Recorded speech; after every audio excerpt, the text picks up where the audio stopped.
Bonjour, c'est Ludovic, votre analyste, et voici ma mise à jour hebdomadaire en vidéo concernant l'indice S&P 500.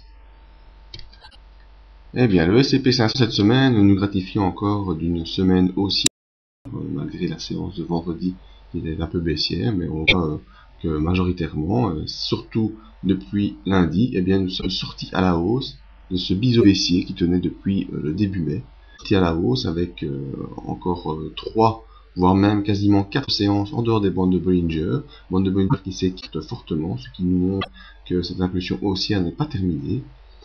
Ensuite, mardi, mercredi, on a eu une petite phase de consolidation, même pas, on va dire plutôt de stagnation. On est revenu dans la bande de Bollinger de manière logique après ces 3 séances en dehors. Jeudi, nouvelle sortie des bandes de Bollinger avec cette belle séance à la hausse qui repasse également au-dessus de ce support des 1344 points. Et vendredi, bien, petite consolidation, on est allé quasiment rechercher le gros support des 1330 et on termine quasiment au-dessus de cette résistance des 1343 points. Et nous sommes bien les bandes de Bollinger.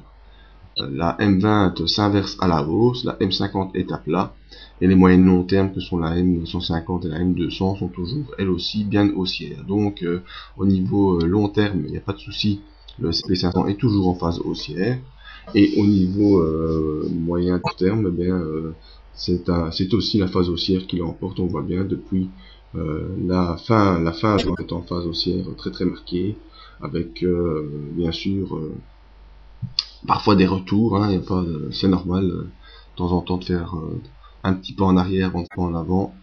Le graphique ici est bel et bien haussier sur le S&P 500. Voyons ce que nous disent les indicateurs.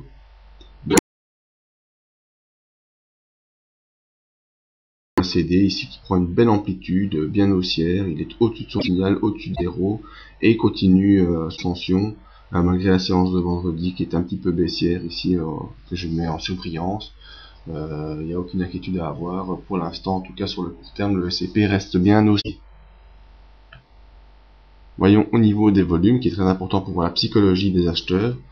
Eh bien, on voit acheteurs-vendeurs, pardon, des opérateurs plutôt, je devrais dire. On voit les volumes acheteurs qui sont très forts hein, depuis la fin juin.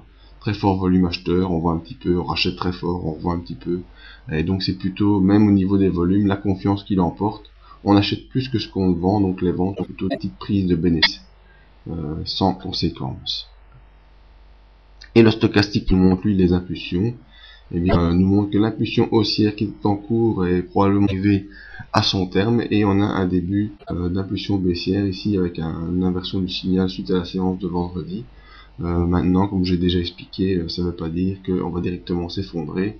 Simplement, il faut être prudent au niveau du graphique pour voir les signes d'inversion plus forts. Donc, tant au niveau du graphique qu'au niveau des indicateurs, eh bien, malgré quelques prises de bénéfices sur cette séance de vendredi, les cours restent bel et bien en phase haussière, hein, et il faudra surveiller les supports ici qui sont les 3330, et si les cours continuent à descendre, le haut du biseau baissier peut également faire office de support avant de relancer le cours. Le support dynamique étant encore loin, c'est-à-dire la M20 qui elle devient bel et bien haussière, qui est en support dynamique, est encore très loin, là, pour l'instant même pas 300 points. Donc voilà, les bandes de Bollinger s'écartent encore. De mon point de vue, aucun souci pour une continuité de la hausse dans un moyen court terme. Voilà, si vous voulez continuer à suivre mon avis sur le S&P 500, je vous invite à me rejoindre sur le site pour regarder tous les matins notre briefing afin de donner les points de vue sur tous les indices et matières premières. Merci et à bientôt.